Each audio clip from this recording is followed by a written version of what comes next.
But think about that for your own life, because we're talking about Israel here, and you're saying, okay, well, Israel, they lived a long time ago. They kind of live today, maybe. I don't know much about it. I just watch CNN or Fox or whatever, and I hear about Israel every now and then. But what does that have to do with me? What does this have to do with me? I would say it has everything to do with you. There are circumstances in your life that are set up the same way. And instead of you gathering your elders, you just go to your own mind or maybe to Google and say, okay, what do I do in this situation? And we say, I just need to do what everybody else is doing.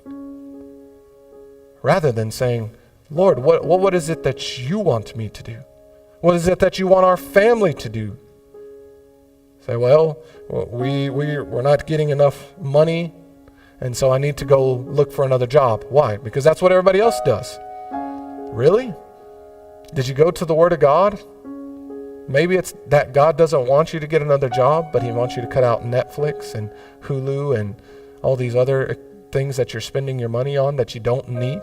Maybe He's trying to get rid of that so that you can be focused fully on Him, but rather you're going to go search for another job so that you can get more money, so that you can be more busy and more distracted from God. So the circumstances, the pressure, the demand, these things in our life, they're real, they don't go away, but here's the reality.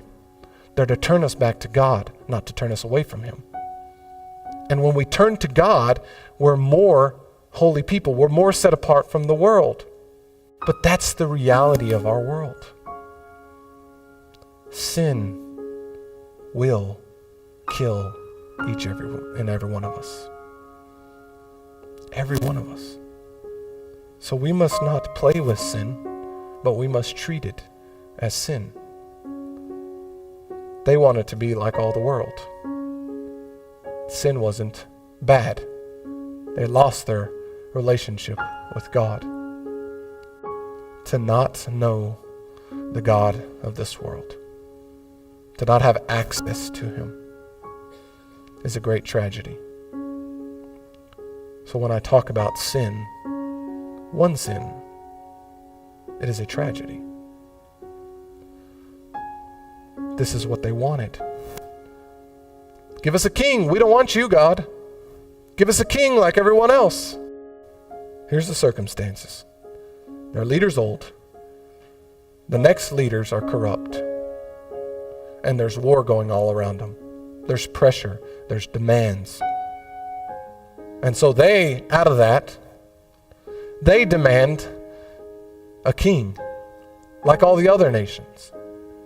Just so you know, when you have circumstances and pressures in your life, that never gives you the right to outwardly demand something that you already inwardly desire. See, they had already been looking at this. They had already been looking and saying, oh, they have a king, they have a king, they have a king. I wish we had a king. I really wish we had a king. Hey, Samuel's old now, and these leaders are bad. It's perfect time for a king. Hey, we want a king. Your circumstances never give you the right to outwardly demand something that you inwardly desired that was evil. Never. No matter what the circumstances. We always pause and say, what would the Lord have?